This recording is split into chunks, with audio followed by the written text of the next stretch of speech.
Breaking news tonight. Welcome into the news.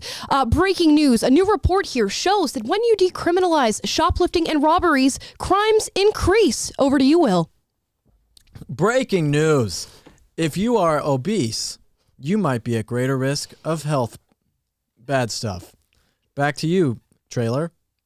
Thanks, Bill Pitt. Breaking news. We just found out that the SUV that attacked a parade in Wisconsin over the holidays may have had a driver. Breaking news. Despite people on the left saying the sky is green, we have determined it is, in fact, blue. Back to you, Kamala. Wow, what a great, that might be the most honest mainstream media reporting that we've heard in the past 2 years. I think that's we are fake news. that is pretty commendable. I love how you said breaking news. No one is watching this anymore. Our ratings are tanking. Don't you dare do another breaking news, Will. Breaking guys. News. Amala we can wants keep it to going, move guys. on. Oh, welcome to Will and Amala Live. Thank you all for joining us. We're going to get into a multitude of stories, and some of it involves mainstream media telling the truth. Can you believe that? We're going to be talking about the possibility of you paying for somebody's gender-affirming surgery, some new COVID-19 news, a little bit of debate between Ethan Klein and Joe Rogan. Are people who choose not to get vaccinated racist and misogynistic, all according to Justin Trudeau? Also, how has the pandemic affected young children in America? A lot of negative ways that we're going to get into, plus it's TikTok Tuesday. So let's get into story number one. You guys know how you can sponsor an elephant, adopt an elephant for a few dollars a month and all that stuff? Yeah. Now you can basically sponsor somebody's gender-affirming surgery if you live in Washington State. Explain. This is great news. Washington State requires insurers to cover gender-affirming surgery and care starting January 1st. This is great stuff. So now if you're paying out to insurance in Washington State and somebody who identifies as transgender goes, hey, I want to get sex reaffirming surgery. I would like to change my physical parts from those of a female to those of a male. Now you get the privilege of paying for that. Mm-hmm. Isn't that just fantastic and wonderful? Well, explain the situation for people. Yes, let's explain it. This is a new law that has come out. This has been a contentious issue, an issue of debate within healthcare for quite some time, for years now.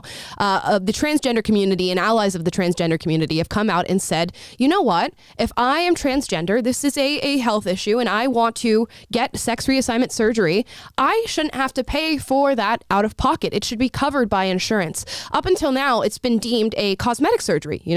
Lopping off your boobs and changing your genitalia has been cosmetic. No longer is it going to be considered a cosmetic surgery in Washington State, and it will be covered by insurance. Now, so the government has come in and said, now this is insurance companies have to do this. Yes. They don't have a choice. Yep. And insurance commissioners have also worked with them to work out these details. One insurance commissioner by the name of Mike Creedler says, advocates told us over and over again that gender-affirming treatment saves lives. As the insurance regulator, I take seriously my duty to make sure laws and rules around insurance coverage are as inclusive as we intend them to be, and insurers aren't able to issue blanket denials based on inadvertent loopholes in the law. And what is the evidence that they provide for that it saves lives? Great question, William. There is no evidence to support that this saves lives. And for anybody who knows me or this show, we talk about the issue of transgenderism a lot, particularly as it pertains to young people. And there is no evidence to support that gender reassignment surgery saves lives. In fact, there's very little long-term studies on transgenderism and surgical reassignment at all. The longest one we have, or the most thorough one that we have, is one coming out of Sweden after 30 years that finds, regardless of treatment, even if you go through this gender reassignment surgery, 10, 15 years later, you do a follow-up, the rates of suicide, the rates of mental health issues, the rates of psychiatric hospitalizations are 20 times as high as comparable peers. It seems to be a big breach of power, regardless, from the government of Washington coming in and telling insurance companies that this has to be done, isn't it? I mean, why does the insurance company not get to choose whether or not they provide this service for people or say that it's not cosmetic? I don't get why. I mean, I get why, because these people are totalitarian and they want to take control of your life for virtue signaling purposes. But for the average everyday person, I mean, this seems like Like, this is a total breach of power on their part doing this. Well, that's what we say. You know, the woke left that is advocating for this sort of policy and getting sex reassignment surgeries covered is going to be very, very loud. And they come down these insurance commissioners' throats and say, we want this covered. It's not cosmetic. It is an actual medical necessity. It is a necessity for me to, in fact, mutilate my body and change my physical appearance because I feel confusion in regard to my gender. And now they are bending to the whims of this. And what does this do other than embolden people to go through sex reassignment surgery? At least before this bill, there was a barrier of, oh, well, maybe I wouldn't be able to afford it. Maybe that would give people, and especially young people, a little bit of extra time to think about going through these procedures. But now it's going to be covered by insurance. Yeah, I think that's the main kind of issue at all of this behind there. Mm-hmm. I'm almost curious if insurance companies are in on this with them, because Wouldn't surprise me. or whoever is in on this with them, if they think that it's going to make them money, or the medical, well, not the insurance companies, but the medical profession who does these types of surgeries is in on it with the government lobbying for this. This is just speculation, but I would assume that they would be in on this lobbying for this so that they can make money off of the increase of people going in and changing their gender. It's like in Oklahoma with people going and get abortions. They saw a ton of people from Texas going to Oklahoma to get abortions. Now I'm guessing you're going to see a ton of people go to Washington and then get gender reassignment surgery that they can have taken care of. We shall see. I don't know what the insurance laws around that are. You want to hear the real kicker? The real disgusting part of this? So to provide minors with gender affirming care, the law in this state includes no age restrictions. No age restrictions. Does a parent have to sign off? It doesn't say, but no age restrictions for as far as the getting this medical treatment done. So even if a parent does come and say, hey, my 12-year-old wants to change their gender, insurance covers it, baby. Let me call Blue Cross and Blue Shield. Right. Well, now even poor people can go and do gender reassignment surgery. Yeah, I mean, the possibilities are endless here. Yeah. It's just, it's pretty troubling that people can now take advantage of their insurance companies to be able to do this. Yeah, and it's, again, if the lie that is stated in here is that advocates are saying that this treatment saves lives. Where? Give me one study, one set of research that says that gender reassignment surgery, hormone blockers, and hormone replacement therapy saves lives, because it doesn't. In fact, what you are doing and what you are advocating for with this insurance policy is taking lives. It is harming people. It is going to lead to an increase in people committing suicide because it doesn't change the outcomes here. Yeah, well, what people are going to say, that playing devil's advocate of what the left will say, is that it might not save lives in that sense, but what you are essentially doing is making people more comfortable in their own bodies. So aren't you doing something good by saving people's lives? No, because where's the evidence? Where's the evidence? Like I said, in that study out of Sweden where they followed people long term after getting sex reassignment surgery, and Sweden is known as a country that is very accepting of transgenderism and is an ally to the community. Yet the outcomes do not change. The suicide rates do not change. The hospitalizations do not change. So where's any evidence that proves that lives are being saved here? There is no evidence. There is none. No, the fact, there is none. And the evidence, on the contrary, it's hard to even quantify the amount of lives that have been lost by the left pushing this onto people. You can't it's hard. You can't prove something like that exactly with numbers and to say this how many people have been influenced by the left. You can't prove that, but what the left has done by pushing people into this, telling them that you are probably a different gender, or telling parents to tell their kids that they're a different gender, and pushing them into something that causes them to have depression, anxiety, commit suicide, ruin their lives, is astronomical. It's very, very, very harmful. So I hope other states don't follow in this legislative action, and that there's really people that come out after this. And this is not something that pertains to any sort of bias. One more thing I want to add here, because a lot of people will say, well, your evidence is biased. These studies are paid for out of the pockets of people who are transphobic. In 2016, the Obama administration did the same study, and they were asked to have insurance cover sex reassignment surgery. They did a study. They retorted back and said, no, there's no evidence to prove that this is beneficial to people. In fact, it can be harmful. So this is not a biased report on outcomes here. This has been studied over and over, not to the extent that it should be, but what we have so far proves nothing being beneficial. Yeah, they just did a new law in California, which just happened this year. I don't know if you guys saw, but now on your death certificate, they can change your gender to non-binary. If you want. Fantastic. So when I'm you so die, they glad. can change it to non-binary for you, for Taylor. Yeah. I mean, that was really on my mind for a while. I was like, what? I can't die anytime soon. I can't die until they change that. I know my they stone is going to say whatever. You know. My they stone? Not my tombstone. It's my they stone. This comes at just the right time for the winter of death. And Exactly. doom, so, I know. So all this winter of death, I can finally tell people my my rest in peace, my knowing that wife. you'll go down as non-binary. Exactly. Rest in So progress. legally, yeah. Rest in progress. Should get a tattoo. R.I.P. Rest in progress. Now America. that's, I mean, the mainstream media will cheer that on and say it's fantastic. Yet nobody's watching it. And here is a new little chart here that's going to show what people are actually watching.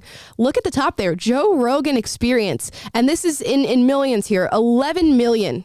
Average watchers per episode of the Joe Rogan Experience. Beneath that, we have Tucker Carlson Tonight on Fox News. We have The Five, also on Fox. Hannity, also on Fox.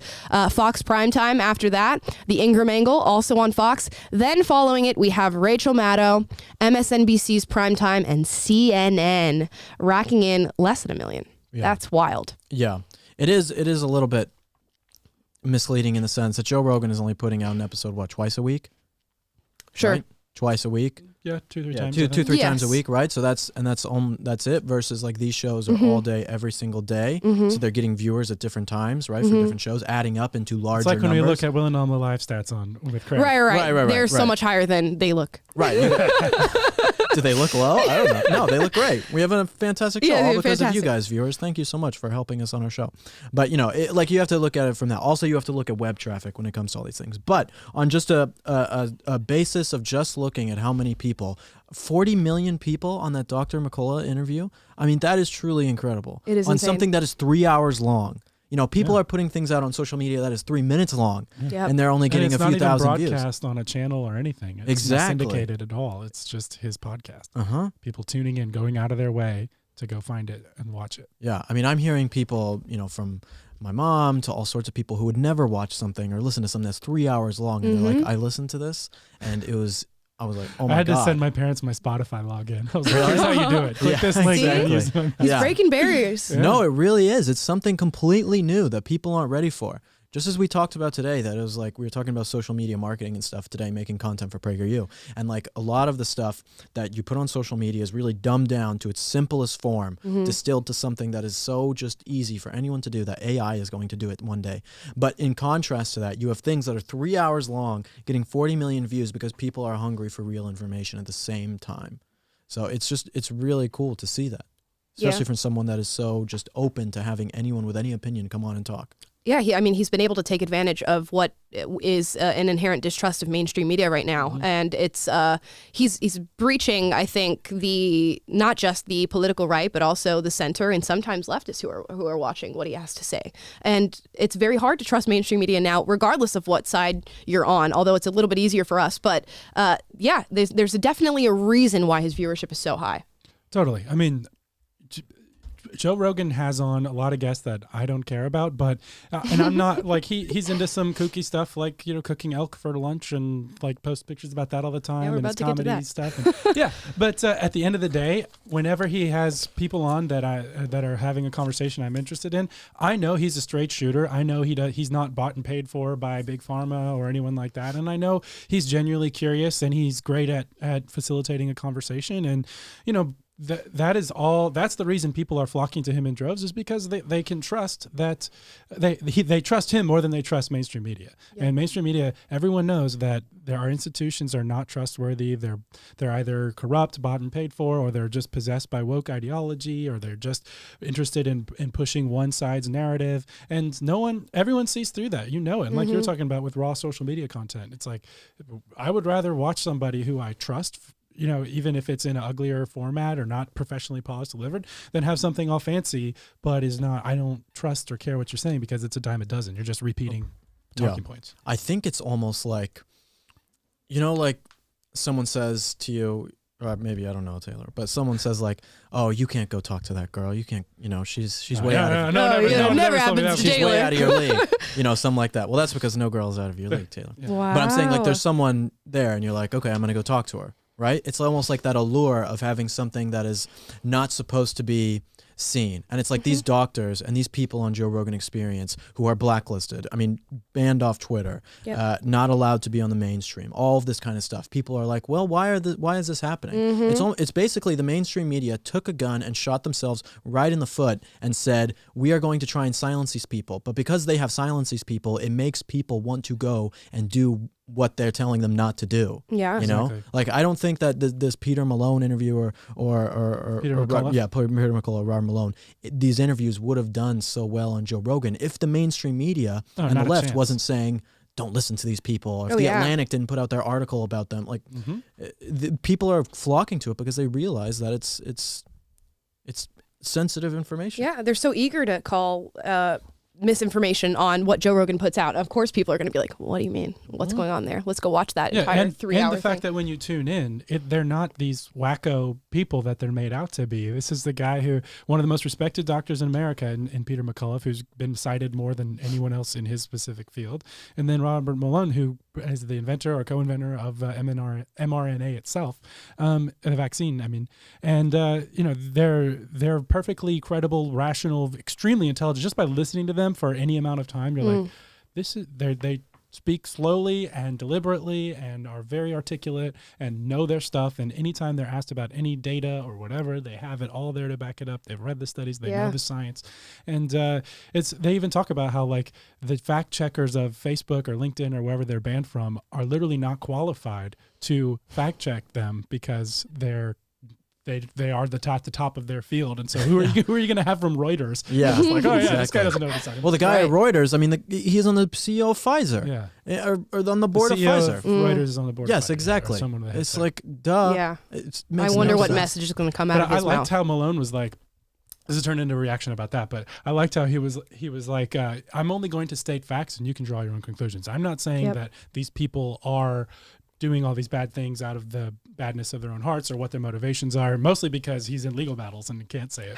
But I like how he took that approach of like, look, I can lay out the facts that you can go verify for yourself and you come for your own conclusions, but these are the things that they're not letting you hear. And it was awesome. It is awesome. He's putting out great content. And whether you like Joe Rogan or not, he's just the vessel for the information. And he asks like a normal average person would. Somebody who doesn't like Joe Rogan is Ethan Klein. And you might recognize that name from H3 Productions. It's a YouTube channel, a pretty popular YouTube channel that he runs with his wife. He's come out on Twitter and just throwing flames at Joe Rogan. Here's the tweet. Joe Rogan, who lives on elk meat, egg yolk, and human growth hormone. It's kind of funny. How's that an insult, by the way? I don't know. That's what I'm saying. It's just with lungs full of tar, thinks he's healthier than everyone. This mother effer is such a B word that when he got COVID, he threw the kitchen sink at it, in air quotes. If you're so healthy, just ride it out and, as you should, like a man. That's one of amazing. The stupidest things I've ever heard in my life. That whole the gargle, what's the word I'm looking for? The gibberish that man is speaking is jargon. Yeah, no, it's not jargon because jargon is jargon is whatever. No, it's gibberish. Let's not get into semantics. I think you were there. Yeah. But it's truly despicable. I mean, first of all, egg yolks really good for you. People talk about cholesterol, egg yolks, all this kind of stuff. You shouldn't eat them. No, egg yolks are fine. Elk meat, fine. You're eating all that wild game instead of soy. What the heck? Yeah, exactly. Or McDonald's. Be a real man and eat soy like me. Yeah. You know, it's like, have you seen the TikTok series Be a Man? Yes. It's like, your lips are chapped, don't put on chapstick. Be a man. Yeah. I don't. That's essentially what he's saying. When you get sick, instead of using medication that is known to help that sickness, just, ride it out. Be a man. Amazing. Yeah, I mean, even worse, he's like saying he's calling your masculinity into question because Rogan thinks for himself and does his own research and acts on his own behalf and doesn't just blindly follow mainstream narratives. And yet he's the one, Ethan's the one being the sheep and being the one who's not thinking for himself. And he's like, oh, look how, what a sissy you are, not being, looking after your own ideas. I know. Ethan Klein, back in 2016, I remember some of the old H3 videos. He did some like about race and things that were like decent, that were like calling out people who are so focused on race. And I was like, hey, this guy actually kind of has a grip. And now I just saw like there was a video of him in a ball pit with his wife and Hassan Piker. And I'm like, oh my goodness, this guy has fallen off the map. This guy is absolutely off his kilter, the things that he is saying. I mean, just reading that tweet just shows you enough. It's not the first time he's been in conflict, particularly when it pertains to COVID. We saw him go after Steven Crowder, and his comments around that were, why is Steven questioning what Dr. Fauci says and what the CDC guidelines are? They're the scientists. Whatever they say, we listen to in lockstep. And he made fun of him, too, for, like, toting guns and being like his masculinity. He called it into question, too. One would have to surmise that is that coming from a place of insecurity. Who knows? I mean, you'd know. It's not a who knows question. I mean, look at the I'm guy. just reporting the facts. You make up your own. Right. I'm just reporting the facts. One could argue that it's not very masculine to just look up and listen to whatever your leader tells you to do without any skepticism or without any questioning. Yeah. I would argue that is far less masculine. Feminine. That's what a feminine man does. Sure. A masculine man questions authority. A feminine man lets authority tell him what to do. I just think any normal, well-rounded, reasonable, logical person questions authority and has skepticism, and that's what he should have done. Instead of saying, no, we hate Joe Rogan because he believes something different than I do, and I hate Steven Crowder because he asks questions. Yeah. But he'll remain in the conflict when it comes to COVID-19. One astute observer posted a side-by-side, speaking of just the facts, posted a side-by-side shirtless photos of Ethan Klein and Joe Rogan, who happens to be like 20 years older than Ethan Klein, by the way. And the facts speak for themselves. It's just the facts. You can make your own conclusions. I'm just speaking the facts, man. What can I say? Yesterday we spoke about CNN finally speaking facts and talking about obesity and its link to severe COVID-19 Ethan Klein symptoms. should read that. Okay. Okay, well, that was a little on the nose. You can call out unhealthy people and say those kind of things. things. It's so rude of him to do that. Anyways, you know what could help the entire situation with obesity in America and the issues that CNN reported on? I don't know, maybe maintaining a healthy lifestyle. We got this new ad out of El Salvador that talks about COVID-19 and healthy lifestyle choices that you can make to mitigate this problem. And it's an ad that should have come out 2 years ago. Here we go, and I will translate for you guys. A healthy lifestyle also helps to reduce the complications from COVID-19. Older adults and people with obesity, high blood pressure, diabetes, or chronic illness are the groups at the most risk of mortality. Try following these recommendations. Maintain a healthy and balanced diet. To try to hit your ideal weight, practice outdoor activities to get fresh air and sunlight. Something your body needs to produce vitamin D. Shocker. Drink at least 2 liters of water each day to keep your kidneys healthy. Cut down on stress by spending time on yourself, such as practicing yoga or reading a book. Try to sleep at least 6 hours per night. Include citrus fruits, as lemons, oranges, or tangerines in your diets. Avoid alcohol and foods high in sugar or saturated fat. Now, more than ever, we must care for each other. Stay healthy. Wow. What an insane propaganda message to put out to people. No, I can't believe El Salvador is so keen on fat shaming all these people. It's horrible. I'm offended. No, I know. Quite frankly. Mm-hmm. How dare you tell me how much exercise I need to do and how much water I need to drink? Yeah. You fat phobic. Yeah, I can just jab myself and I'll be just as healthy as the other people. That's all it takes. It's just too little too late. Here, for me at least. Explain. This is exactly what should have been said from the start. That leading a healthy lifestyle, trying to stay away from becoming obese or overweight, is the right thing to do when it comes to your health and your wellness. Instead, we've just pushed vaccines. That's the way that we fight this. That's the way that we fight chronic illness, COVID-19, all these health problems in the cornucopia of problems that you can have here in this country and in the world at large. We never talk about lifestyle. No, of course not. Because lifestyle doesn't make anyone any money. No, it doesn't. If it made the money, if they made the money, then they would say, yeah, to have vitamin D, go outside, take IVM, take any of these other medications, therapeutics that have been proven to work, any of this kind of stuff. Then they would push this. But that doesn't make them any money. Yeah, instead, let's just mandate vaccines. And when you guys come to McDonald's, on your little McDonald's cup, it'll ask you to get vaccinated. Mm-hmm. Brilliant. Yeah, I mean, remember Krispy Kreme gave free donuts if you got the jab. Right. Yeah. Marlboro gave free cigarettes if you got the jab.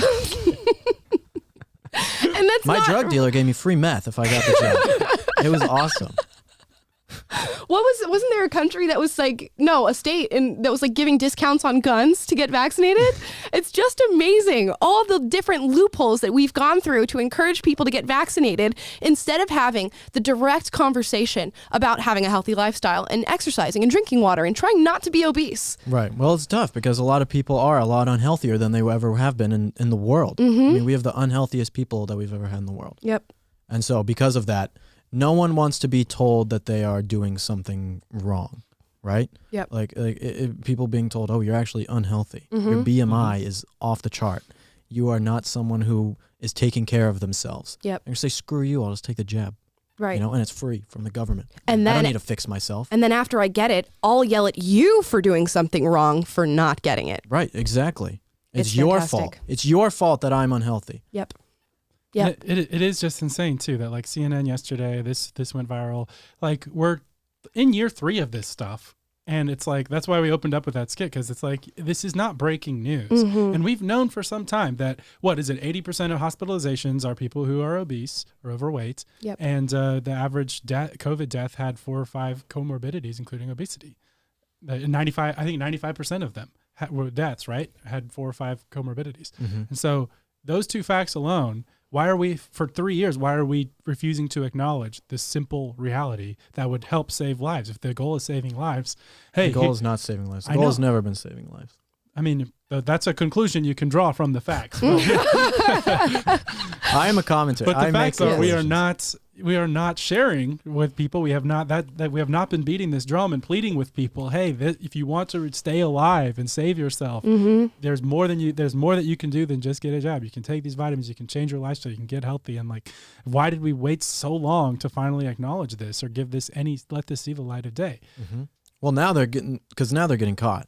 Yeah. Yep. I mean, their narrative's falling apart. That's the title of the show today. Yep. That their narrative is falling apart. What do you do when your narrative falls apart? Many people are still doubling down.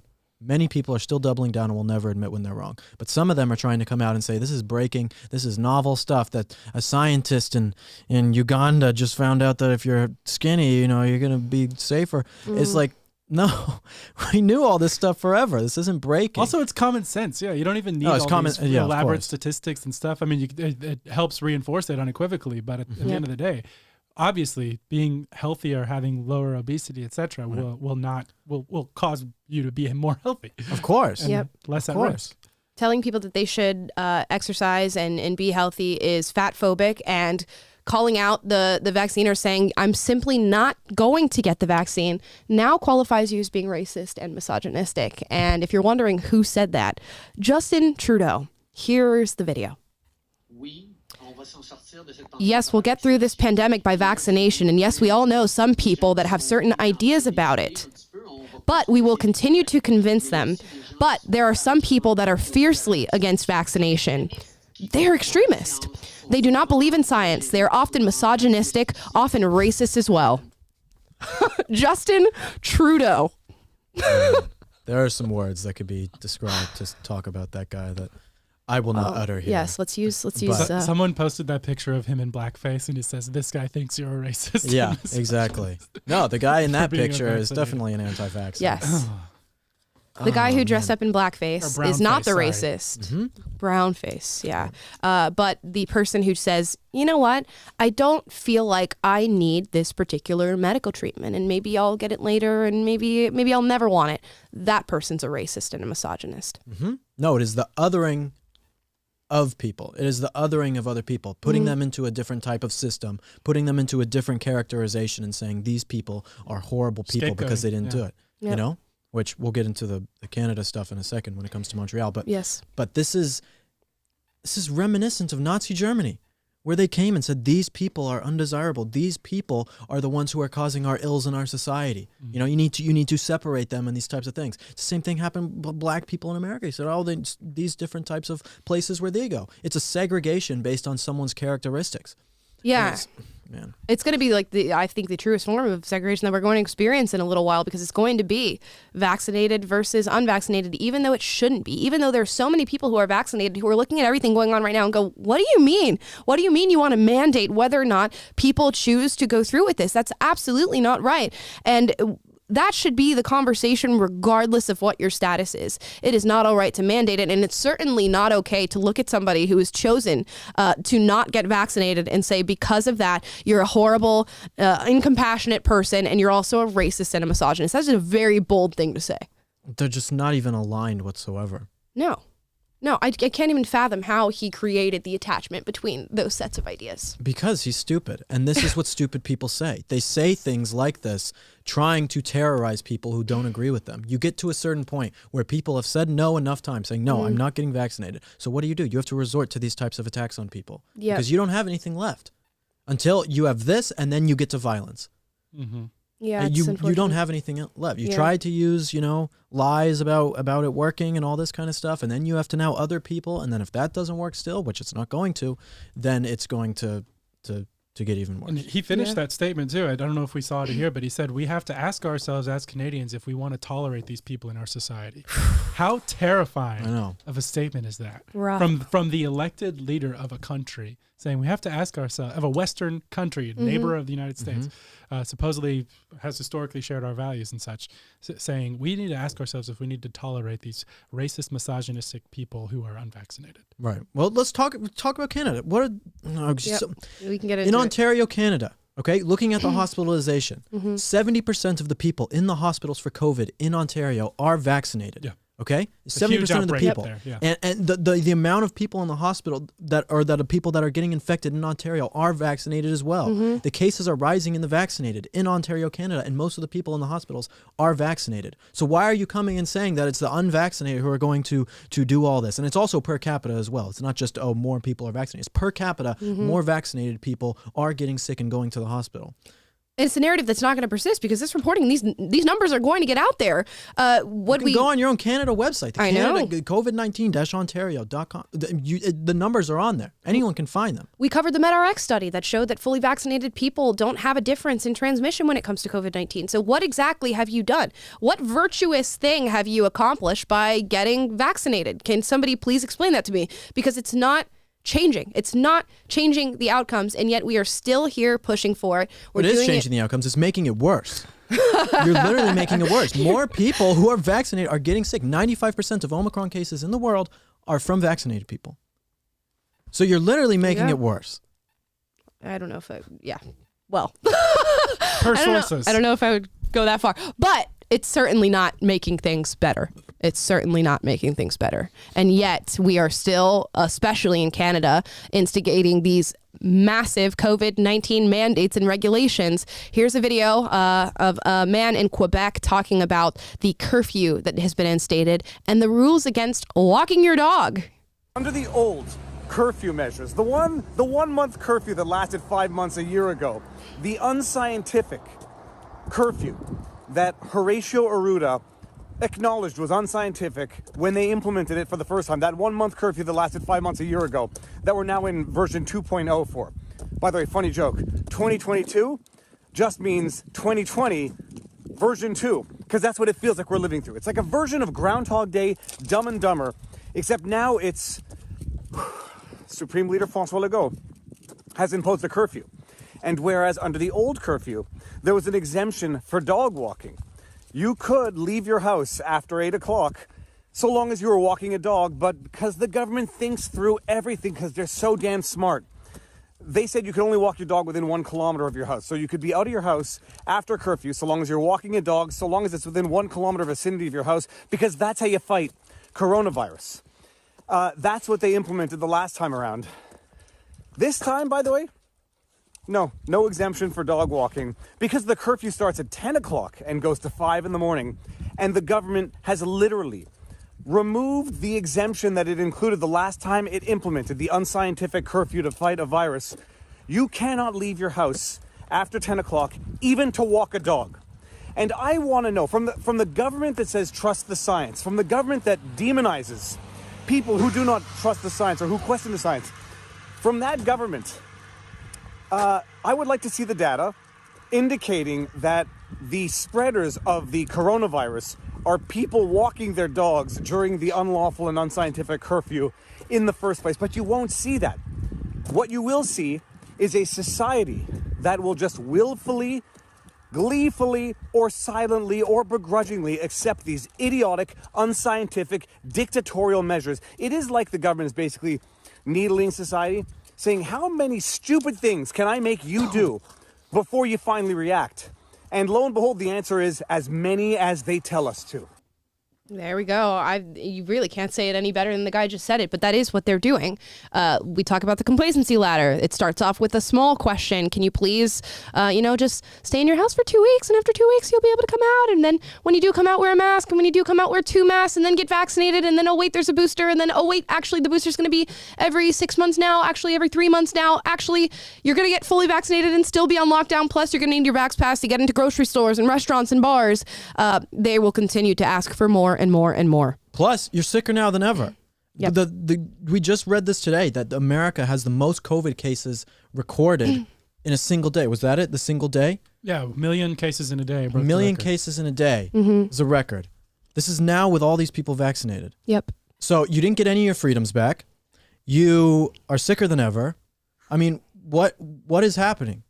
What is good about this? I was at this rally yesterday. I spoke at an anti-mandate rally in Sacramento. That's why I wasn't here on the show today. And there were a lot of great speakers, a lot of great people, but a lot of them gave speeches that were a little bit more feel good, like it's going to be all right, we got this. And I came in and I gave them a speech and I said, hey, like I'm not here to give you a feel-good speech, okay? Things continue to get worse, and a lot of it is because we are not doing enough. You know, how can we know all of this data? How can we know the truth about all of these situations and the things that are happening within the world? Know all the facts, have great doctors who are real people, experts in their field telling us what's happening, and things continue to get worse. Why is that happening? Because reposting conservative tweets and these types of things is not changing the culture. You need to go to your school boards. You need to go to your local Congress. You need to call these people and be a part of the posse to bring about the change. We have to go and do more. We have to do more so that we can get over this, and so that every single day on our show, we don't have to talk about the pandemic and COVID and all of this nonsense and tell you the facts of the situation every day. We have to be these people to do it. We can all do more. I can do more. Everyone sitting in this room can do more. We all can. But if like just talking about it anymore is not going to be enough. We can't feel good about it. I'm sorry. This doesn't feel good at all. Yeah. I'm tired of talking about as much as you are. Yeah, I think we all are. But what we've had to, because reality is detached from the people who are controlling us and what they're trying to impose on us. And we've been having to say, no, the sky's still blue. And like every single day it's being pumped on all the airwaves, the sky's green. And we're just being like, no, sky's still blue, guys. And so it's kind of gets tiresome to say it, but you can't let them, gaslight you and persuade you that the sky's blue. And like Jordan Peterson described the other day, we reacted to that video where it happens in tiny, tiny increments and you slowly lose your grip on reality. But I think it's encouraging that what we're seeing in the theme of the show today is that the facts are so glaringly against their narrative at this point that people are starting to wake up and are pushing back. And we have seen their grip starting to slip because they're having to backtrack on a few of these things, like CNN reporting on obesity and some the Atlantic, New York Times talking about 2 years being too much for this, reporting that there's always going to be a new variant. There are people who are getting fed up. And one we're going to get into with the kids there in the New York Times. No, I'm saying, but just because these people know the truth about it doesn't mean that the things are changing. No, LA still has mask mandates. There's still vax mandates. There's more vax mandates in just the last 2 weeks, Chicago, DC, all these places, than there were before that, right? And it's like, even though people know the stuff that's happening, it's still getting worse, right? Even though the people working, the amount of people that I'm sure you guys know who are vaccinated, who are now sick, is they're insane. All over the place. People are waking up and they know the truth. But you got to do more than just know it. Right. And I'm agreeing with you and saying now's the better time than ever to speak up, because we are having an impact. So now it's time to double down and be like, see, guys, friend who got vaccinated and has been just following the mainstream blindly. Look what's happening to you. Look what's happening all around you. They're even admitting it at this point. Wow. Like, go watch the Malone interview and get exposed to reality, whatever it takes. Yeah. But I did I had Amala pull up the skit that we made in 2020 about the curfew thing. You remember that? Gosh, I can't believe it. Can we watch it real quick? Yeah. I don't know if you remember this. This was before Amala worked for PragerU. This is way before. Here we go. My package is outside, but it's after 10 p.m. If I go out now, the Rona's gonna get me. It's fine. It can't get you after 10 p.m. It's just something the government made up. I'm just gonna go get it. It's fine. Whatever. Zombie. Oh my gosh. Wow, guys. Special effects. Yeah, no, the Michael Those Bay special production. effects, man. Oh my gosh, Christopher Nolan work on that one? Yeah, That's he really did. The good. blanket from the Americano set. Yeah, Amazing, We've amazing. come a long way. Not really. yeah. We still do stuff like that. That's fine.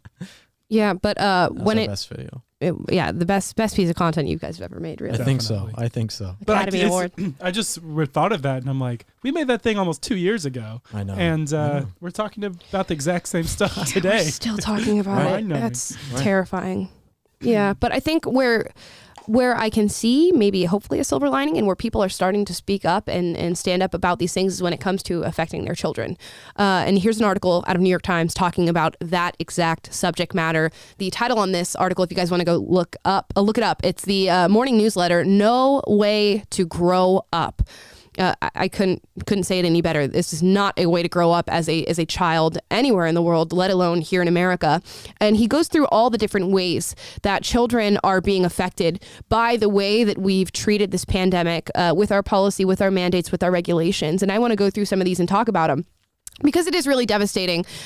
When we talk about any social issue, the way that children are impacted is really of the utmost importance. So here's one here. Children fell far behind in school during the first year of the pandemic and have not caught up. What is that going to do to us over the next few years as these children try to progress in their learning and move up to new grades and eventually get into high school and getting jobs? This is a massive setback for young children's education. Massive. I mean, kids are already falling behind in grades and social interactions of seeing people when you're covered with a mask.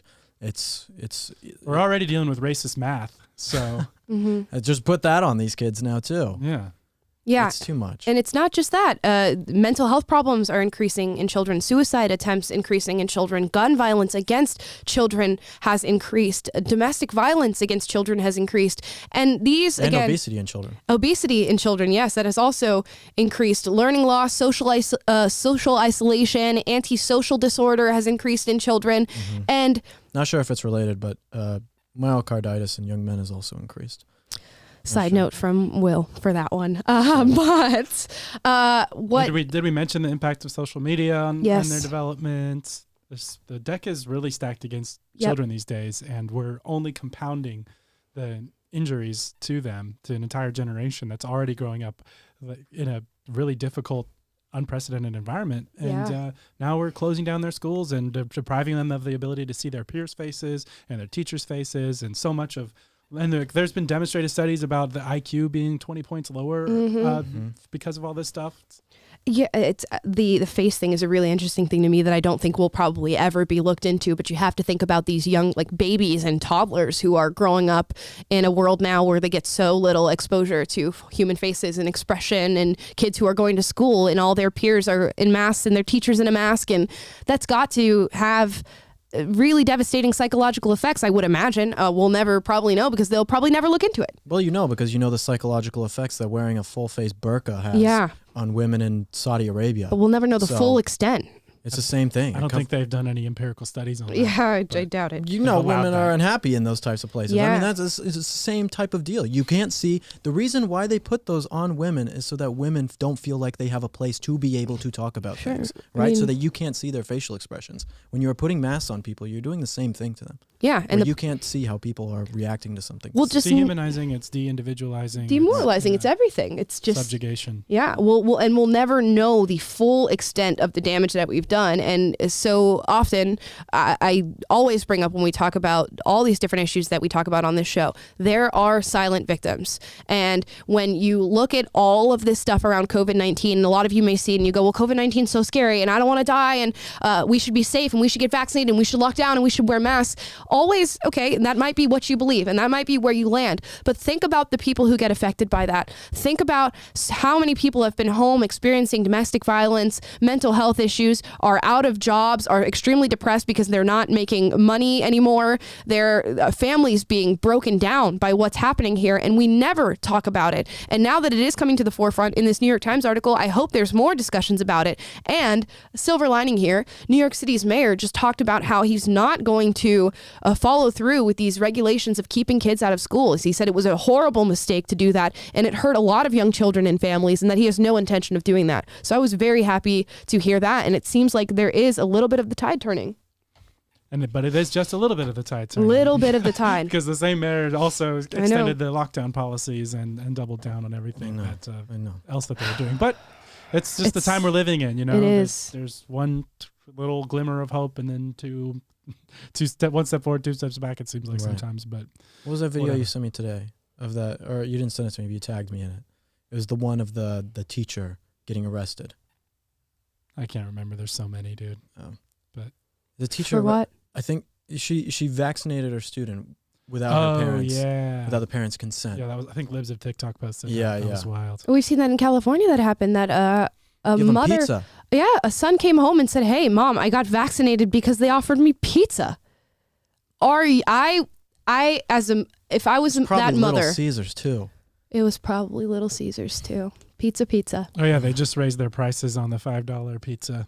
Did they? Because of inflation. Wow. Scott's over there nodding his head like, I ate a Little Caesar. Matt Walsh was like, it was already overpriced. Matt Walsh said that. I'll go have to get a microwave pizza from the $1.25 store. You see DiGiorno now has Just amazing. croissant crust. Okay, why are we? That's just... Maybe that's what they gave the kid. Listen, they should lock that Don't down knock it because till that's you try. crazy. Croissant crust is where I draw the line. Yeah, It should be seriously. illegal. Yeah, If my kid came home and said, "Mommy, they vaccinated me for a slice of pizza," I would fly through the roof. Oh, hell would break loose. I don't seriously, even, I can't even describe. March straight to the I don't know school. what I would do. My blood is boiling thinking about it already. Just if that were to happen to me. It'd be hard to not get violent because that is something that is so disgusting and terrible. I mean, what do you do? It's horrible. Yeah. It's horrible. Disgusting. And that's why I think a lot of people are leaving the states that don't support their values anymore. I want to show this chart about net domestic migration. And these are cities that are states that are inbound states and outbound states. So people coming in, inbound, and leaving, outbound. Of course, the 2 highest outbound states are New York and California, but following that is Illinois, which I was surprised by. And the 2 highest inbound states are Florida and Texas. Oh, yeah. I didn't even think about Chicago. That makes complete sense. Yeah, it's definitely Chicago. Why would people want to leave? Yeah, I so I didn't even know why I didn't even associate it with Chicago. But so California, New York, and Illinois are the top 3 outbound states that people are leaving at dramatic rates. And the top 3 inbound states are Florida, Texas, and Arizona. There should be a tax. If you come from a leftist state and you say you're going to vote leftist still, oh my gosh, you should be taxed. Look, if California can tax your income after you leave the state, that's what I'm saying. Oh so if you are coming into Texas and you want to tax you, if you're coming into Texas and you want to destroy the place with the things why you left, you should be taxed. I'm not going to be advocating for more taxes against these people. I will not. I think it's a great idea. I will not. Someone talked about you shouldn't be allowed to vote in your new state for like a few great idea. Great idea. Why do you just get to move in and ruin it? Because that's the way the cookie crumbles. Well, no, the cookie doesn't have to crumble. You move to a state, you become a citizen, and then you ruin vote. it. No, I do not want people to ruin it. Well, we'll see what Colorado, happens. my home state, used to be a great place, and now it's destroyed. It's a very, very unfortunate thing. I mean, Florida's getting redder. I think Texas is Florida is getting redder. I don't know about that. I was just in Florida. It was such a great time. Love Florida. Miss Florida. It's a great place. But I'm here. Yeah. I was in Miami. It was so nice. You can go around. There was people like wearing masks and obviously doing their thing, but all by choice. And isn't that just a wondrous thing? Who would have thought that if you allow people to make a choice of whether or not to wear a mask, they'll make that choice and go on about their days? Who would have thought? Freedom, baby. Freedom, baby. Now, let's get into our final segment of today. It is Tuesday, where we react to TikToks. TikTok Tuesday. This first one should get your blood boiling, maybe. The comment on this is posted by Matt Walsh. The psychiatric and pharmaceutical industries have teamed up to turn us into a nation of drug addicts, and at some point, we need to start talking about this problem. Here's a TikTok where they're posting their family's dosages of SSRIs. Here we go.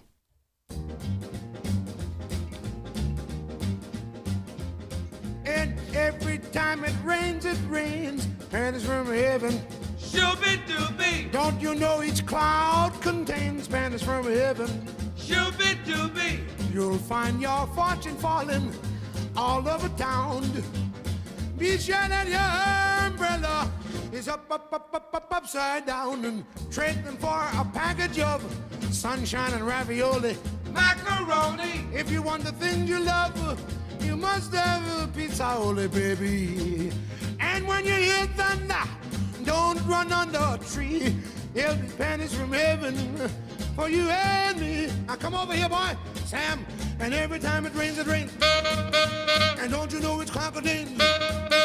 Every time it rains, and don't you know it's crocodile?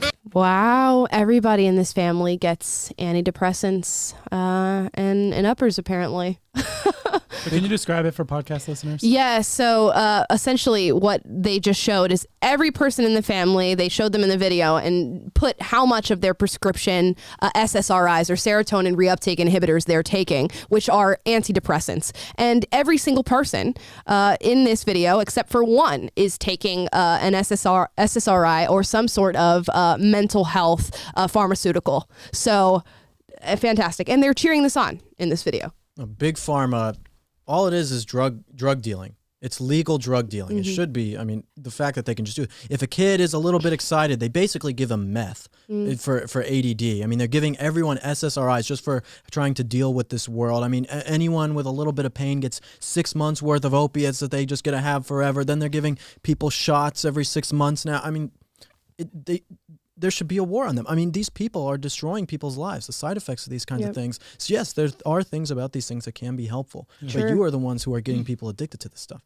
There's a war on the big pharma, not a war on the drugs and the drugs, because a lot of these drugs can be helpful, right? It's the war on the people who are prescribing them. Mm-hmm. It's a complete disregard for human health and wellness, and a disregard of the side effects that are associated with these drugs. Again, with young people, so many young people are showing up to doctors and complaining of mental health issues or discomfort in where they are at in life and confusion, and then being placed on SSRIs, which are prescribed to quote unquote help them and actually can lead to even more depressive nature and suicidal ideation, which is something that we don't talk about. Little deep drag here with mass shooters in America. So many of them, a statistically significant amount of them are on SSRIs, something that nobody talks about ever. And here we are just cheering on people being on medication. You turn on the radio, and this is the worst part for me. You hear those ads on the radio where it's like, is your 5-year-old constantly playing with other things and being unable to pay attention and is always fidgeting and running around and changing focus on different subjects? He may have ADD or ADHD. You should see a psychiatrist and get him on this medication. Ridiculous. Is your kid, did he just kick a block down the hallway? Give him legal meth. Yeah. Also, chop off his genitals. Yes. God, it's so terrible. Yeah. Genuinely, It's like Brave New World. Like we talk about that. It all is. the No, time. 1 in 6 people in America are addicted to some sort of substance. Mm-hmm. When you have that, I mean, you are having people essentially addicted to soma. And even if it's not some substance, then it's some other sort of pleasure-inducing habit. Social media. Yeah, whatever it is. TV. Food. And definneen So and ridiculous. I think there's an interesting parallel here with this mental health crisis and this obesity epidemic, and we have the opiate overdose epidemic as well. It's like, and suicidal rates are going up. Like, it's a deeper problem than just slapping a pill on it. I mean, I recognize that you can always the caveat that mental health's a real thing for some people, and antidepressants are, a very important thing that they have, but there's no question that we are living in an over-medicated society, and that it's driven, I think it's definitely driven by this big pharma, but I also think another slice of the pie of blame goes to this crisis of meaning that we have right now in our country, and just a culture that is rotting underneath the surface of people just don't have an adventure to live and something meaningful that they're pursuing, and a culture that encourages them to have a healthy mental life and healthy soul and an ability to know, like you talk about, just being the Ubermensch, making something of yourself, being a strong individual, taking personal responsibility, like Jordan Peterson talks about, bearing the burden of the world. Like instead, we just have these, short attention spans. We're addicted to social media. We're pumping ourselves full of drugs and food, and we have the media just telling us to be afraid. And it's just a recipe for the crisis that is clearly on our hands now. Just positive reinforcement all the time. Everywhere. Right. Everywhere you go, positive reinforcement for stupid things. Yeah. And easy things. Whatever No, you it's are like now is who you should be. And don't let anybody tell you differently. I was having a great conversation yesterday. This wonderful lady, Julianne, who put on this event yesterday I was at, and we were talking after the event about Christians and their pastors and things. And there are so many weak pastors out there who give this kind of, I'm sure you've dealt with this, Taylor, too, where it's like Christianity is fun. Christianity is like, it's a festival over here, right? Did you get your free bagel on the way in? And Exactly. stop by our cafe? It's like there shouldn't be anything easy about being a Christian, right? It's hard. It's hard to live that way, like as someone who really dedicates their life. To live as someone who's brave in the world, or doing something passionate, that's a hard thing to do. Your life is not supposed to be easy. No. You shouldn't be going to God and praying for an easy life. You should be going to God and praying that you have the strength to take on all the challenges that come, and that it makes you into a better person, that it makes you a better person for the things that you learn from these kind of things. But now we have people who would rather, the easy life is obviously so much easier. You don't have to think. Yep. People don't want the hard life anymore. And because the easy life now, more than ever before in history, is told that it is the moral thing to do, then you get a bunch of weak people. Yeah. Religion and church and Christianity even should not be another form of soma for you. Right. It shouldn't be something that you use to, just medicate your lack of meaning in life. Christianity is not a self-help book. No. No. We want to be coddled and cushioned and instant gratification and to be medicated. And when we feel discomfort, we want something to be able to run away from that discomfort. And that's becoming a societal standard. Yeah, which and is a people find dangerous it in one. all sorts of things. There's no shortage of options to distract you from what is most important and from from facing reality itself, looking at it straight in the face, learning facts, arming yourself with those facts, and going out into the world and trying to make it better, trying to fight those who would lie, trying to bring truth into darkness. That's what you should be doing. That is something that's a meaningful pursuit that is going to give your life a sense of purpose and get you a reason to get out of bed in the morning. And that's going to produce healthier outcomes in your life than filling yourself full of big pharma medication. Coming to do this show is why I get out of bed in the morning. There you go. Because I hope you guys I don't know get that. paid. Yeah. No, I like doing it. Even if I don't get paid, I like doing it with you too. Oh. The show. Wow. Yeah, the show. Yeah. Thanks. It's wonderful. Thanks, It's Will. wonderful. That was so nice. Yeah. Do you guys want one more TikTok? Yeah, let's do one more. Here's one more TikTok. Choose the best one. Don't tempt me with a good time. This is the best one because it's a question for you, William. A very important question. Here we go. I have a question for other genderqueer educators. Oh, that's I me. am just finishing up my teaching degree, and I was wondering how you all respond when students or parents misgender you in a way that doesn't turn into a power struggle. Because when I've had students misgender me so far, I don't know how to respond. And usually when I correct them, they just ignore it. Based. You look like a boy. Oh, goodness. That's So, any genderqueer educators in this room to answer this question, or should we just... I could answer the question. Okay, go for it, Will. What was the question? How does it not turn into What a do you- power dynamic? a power struggle when I tell my students my correct pronouns and they misgender me What do you or do when a parents. 6-year-old won't call you Zer? Right, Uh-huh. right. Well, what do you do? usually I'll send them to the detention. Oh, okay. And if that doesn't work, Tell them to stop being a a bigot. transphobic bigot. Mm. Yeah. Exactly. Yeah, Probably racist and misogynistic too. Right. And so I punish them because when I punish children for not knowing my pronouns, Yep. then they develop in the world and become people who affirm my Absolutely. my Bend them to your will. yes. No, Yep. Okay, Bend but them to my that will. is like a funny satirical way of saying it. Yes. But that is the scary thing. That's the is truth. that these people are infiltrating our institutions, are infiltrating our schools as teachers, and then teaching our kids this ideology that is preparing them to be little activists, and they're putting them under the spell that now it's an uphill battle for us to break as free thinking people. They're taking your innocent young child's brain, because that's there. Any person who can think knows that you're violating biology, and this doesn't make sense in the real world. Isn't it because their ideas are so bad that they can only convince children that's of the exactly ideas? it. Yep. Yeah. And they can't even convince children, because she says even when I tell them, they ignore it. So you can't even convince children. You have to work really hard to convince them. All I can think of is that video of that kid. Oh man, it's a viral video, but he's like trying to talk. You know what I'm talking about? He's like this kind You of ever have a kid. dream And he's like, where you, yeah. And he's like, Mr., Mrs., they, sir, Miss. And he's like, can't get it right. That's what I'm thinking of, like children trying to. That's what I picture as well. Yeah, the TikTokers who are like trying to articulate all of their gender identities and stuff, and they can't even keep their own like identity straight, and they like misgender themselves because it's such a cluster in their own brain. It's like, yep. It's quite ridiculous. Yeah. I mean, my real answer to this question is educate the children. And if your priority is them getting your pronouns correct over you educating them in whatever subject you're teaching, you should get out of the classroom. No, anyone who does that should be fired. 100%. Yeah, it should not be your priority whatsoever to have Shouldn't be a job. whatever students you are teaching have your pronouns correct. Your priority should be to teach the students and make sure that they leave your class well equipped in whatever subject you are teaching. If you are teaching them that LGBTQ whatever stuff and telling them to transition, you should be fired. You should not have a job. Definitely. 100%. I mean, we covered it this morning with Jill from PragerU Kids, that story out of New Jersey where parents pushed for a lawsuit or like a what did it they're pushing against the court. Equity Council. It's like Equity Council or whatever at the school district in New Jersey about the things that they were telling the kids about. They had like an equity survey for Yeah. kids, and they could like list their gender identities and sexual preferences, and like it's for 9-year-olds or something. And anyway, again, back to your point of like, do something. These parents did something. They got off their butt. It's amazing. And they took it to, and it held up in court, and they won a battle, and now Good for them. that survey type is banned in their school district in New Jersey. So glimmer of hope. Whew.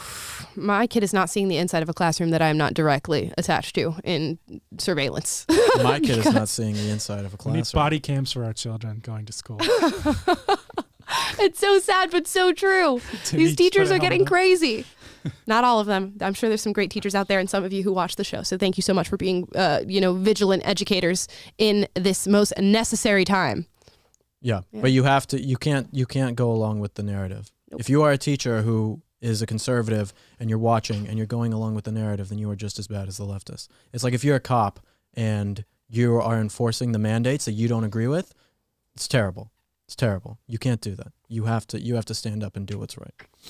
Yeah. And maybe that's our rallying call to end the show today. Thank you guys so much for watching. We will be back tomorrow. We're here every weekday, 2:30 Pacific, 5:30 Eastern for your viewing and listening pleasure. If you'd like to listen to us, you can go to Spotify, Google Play, or Apple Podcasts. Follow us there. Leave us a 5-star review. Let everybody know that you love the show. Let us know that you love the show. And comment down below. Let's think. What's the best comment to comment down below? How would you answer this teacher's question about students and parents who misgender her? What would your advice be to this young person? Comment that down below. Or what mainstream media lie would you backtrack on? Ooh. Like we started the show. What's your yes. What's the biggest mainstream media lie? News. Breaking news. Breaking. Turns out if you're obese, you can have health problems attached to that. Fantastic stuff. Thank you. Thank you, CNN. Looking at me in the stomach. Thank you guys so much for watching. We'll be back tomorrow. Bye, guys.